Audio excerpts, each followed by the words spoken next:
Hi guys, my name is Stavros. I'm the author of the Tome 6 and I'm also a Warbow archer. In this video, I'm just going to be doing a short tutorial or a demonstration of how I am sharpening my broadheads for my future tests. So what I'll do is I'll show you, this is a machined broadhead. It's not a hand forged one, but what I'll show you is, if we look at it carefully, on this side here, we can see how it's silvered. This is a broadhead that I have kind of prepared. It's not razor sharp, but I've prepared it, whereas the other side, it's not silvered because I haven't prepared this side. So on this side, I'll demonstrate. I can just, it's not sharp at all. It's very, very blunt. It's got really no edge to it, whereas this side here has got a bit of edge to it, and I wouldn't want to, rub it across my hand with that kind of vigor. So what we're going to do now is a bit of a demonstration on paper.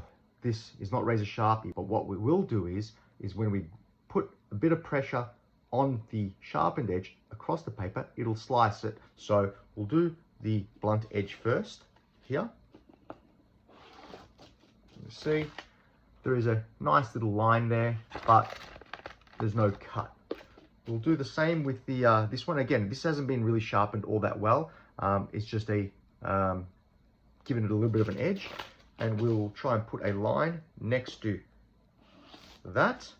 And we can see here it actually ends up slicing the paper.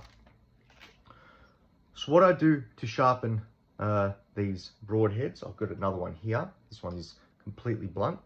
Again, can run it both ways pretty hard into my skin. It's not going to cut me. I would not want to do that with this, although I can run my finger across it. It's really, it's not razor sharp. It's not going to cut you for just running your fingers across you, but it is, grinded down to a pretty thin edge to give it a better chance of going through the types of armors we are going to be testing.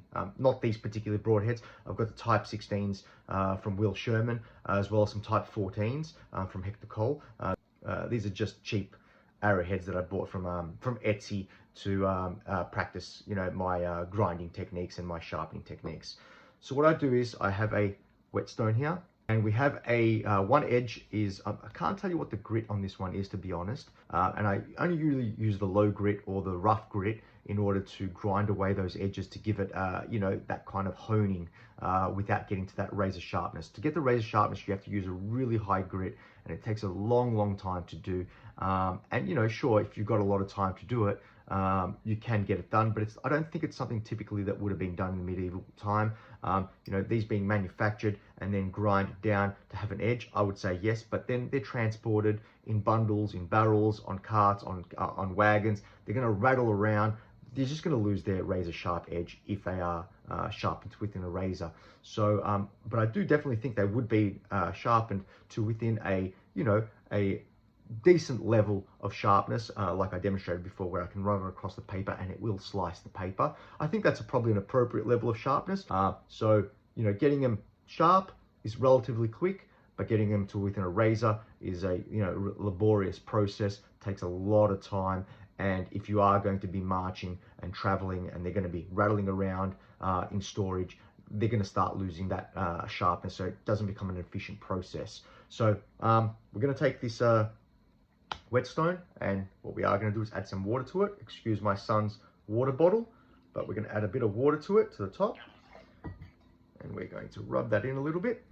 Okay, this is what I do, and I'm sure other people do use different techniques, but I grab the arrow in my finger, and then I'm going to grab the whetstone and I'm going to grind upwards across the edge. And you can be, actually I'll do this side, you can be a little bit vigorous with this.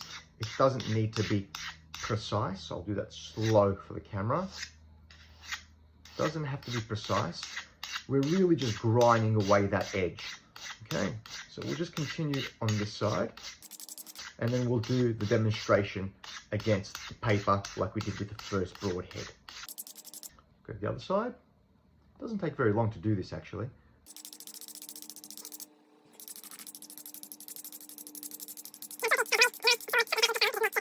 But with these arrowheads, they're relatively small, so you don't need all that much time to run up and down the blade to grind out that edge to get it to be, thin enough that it will slice paper when we apply pressure and run it across the paper.